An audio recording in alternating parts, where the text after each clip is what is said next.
আসসালামু আলাইকুম। আপনাদের সবাইকে আরও একবার আমার চ্যানেলে স্বাগত জানিয়ে আজকের এই ভিডিওটি শুরু করছি। এবার অনেক দিন পরেই আসছি।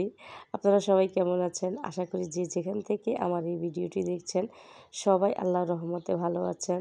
আমরাও আলহামদুলিল্লাহ ভালোই আছি। আজকে বিরিয়ানি রান্না করব, এখানে সেটারই প্রস্তুতি চলছে।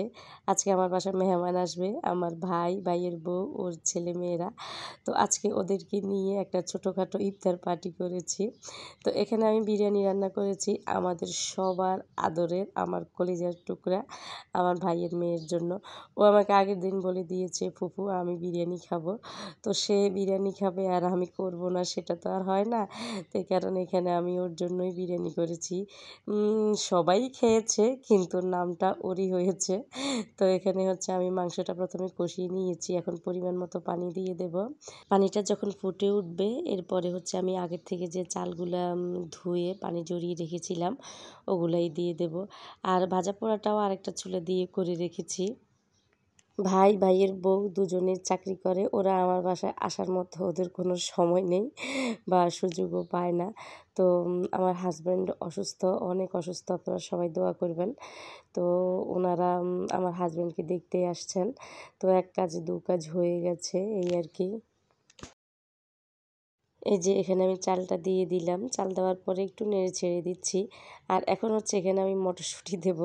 কারণ মাইমুনা আমাকে বলতেছে, ফুফু মটরশুঁটি দাও। মাইমুনা হচ্ছে আমার ভাইয়ের মেয়ের নাম। তো ও আমাকে বলতেছে, ফুফু মটরশুঁটি দাও, মটরশুঁটি দিলে না বিরিয়ানি খেতে অনেক ভালো লাগে। তো এই কারণেই দিয়েছি। তা না হলে আসলে আমি বিরিয়ানির মধ্যে কখনোই মটরশুঁটি দিই নাই। তো এবার হচ্ছে একটু কাঁচামরিচ দিয়ে দিলাম।